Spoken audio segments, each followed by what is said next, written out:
तालिबान के प्रवक्ता सुहेल शाहीन ने हाल ही में एक मीडिया साक्षात्कार में कहा कि अफगानिस्तान में पुनर्निर्माण के लिए चीन एक स्वागत योग्य मित्र था और यह कि उनके नागरिकों को सभी सुरक्षा प्रदान की जाएगी। यह अपने आप में एक काफी बयान है और एक पब्लिक रिलेशन के रूप में सामने आने की बजाय यह रक्तपात के अगले दौर में ईंधन प्रदान करने की संभावना रखता है जो दशकों से अफगानिस्तान में होता आया है।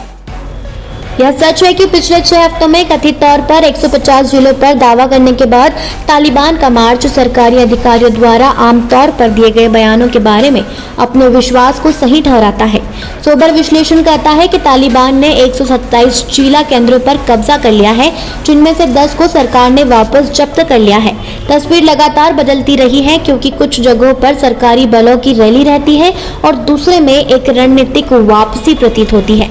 चीन दहशत का कोई संकेत नहीं दिख रहा है जो उसे तार्किक रूप से होना चाहिए क्योंकि एक इस्लामिक अमीरात उसकी सीमाओं पर है। लेकिन फिर चीन 1990 के दशक में पहली तालिबान सरकार तक पहुंचा, यहां तक कि 2000 में मुल्ला उमर से भी मुलाकात की। बीजिंग ने काबुल और उरुमकी के बीच उड़ानें शुरू की, जबकि चीनी थिंक टैंकरों ने तालिबान नेताओं से मुलाकात की। सभी इस उम्मीद में थे कि तालिबान कार्रवाई करेगा। हालांकि मुल्ला उमर ने उस पर कुछ खास नहीं किया। इसके बावजूद चीनी कार्रवाई ने वैसे भी कारोबारी खोजबीन की। एंड्रयू स्मॉल के अनुसार बीजिंग ने समूह के साथ अपने आधिकारिक संपर्क जारी रखे।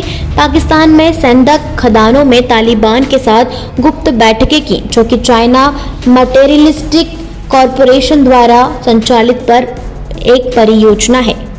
इस बीच क्लासिक चीनी हेजिंग के बाद क्या हुआ? चीनी वाणिज्य दूत ने घोषणा की कि बेल्ट एंड रोड इनिशिएटिव सालाना $1 बिलियन अमेरिकी डॉलर लगाएगा, जबकि वास्तविक तथ्य यह था कि नवंबर 2018 से 2019 के बीच चीन ने 40 मिलियन अमेरिकी डॉलर मूल्य के 1200 टन पाइन नट्स का आयात किया।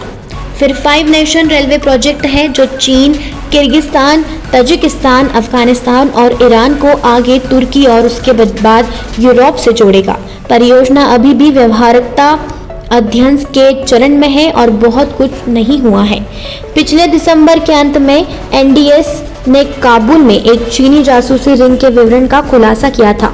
एजेंसी ने 10 चीनी नागरिकों को पकड़ा था, जिनमें से 2 हक्कानी नेटवर्क के सीधे संपर्क में थे। इरादा विशेष रूप से बदख्शा क्षेत्र में सक्रिय उइगुरों को जड़ से उखाड़ फेंकने का था।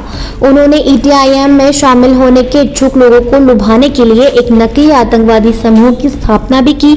संक्षेप में उन्होंने न केवल अफगान सरकार के साथ संपर्क करना पसंद किया, जिसने पहले उइगुरों को पाकिस्तान पर दबाव बनाने के लिए चीन को सौंप दिया था, बल्कि अपना छोटा संगठन भी स्थापित किया।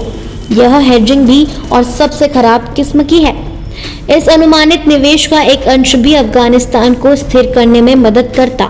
इसके बजाय काबुल को राजस्व में कुछ USD बिलियन का नुकसान हुआ।